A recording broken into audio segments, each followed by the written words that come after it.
My name is Joseph Taub. I'm a practicing physician for 30 years.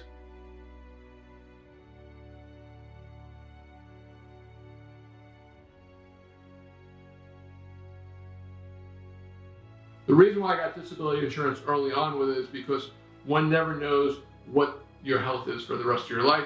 You can have an illness early on with. So the purpose is, number one, the premium's cheaper. Number two, I wanted to provide for my family as well as for myself.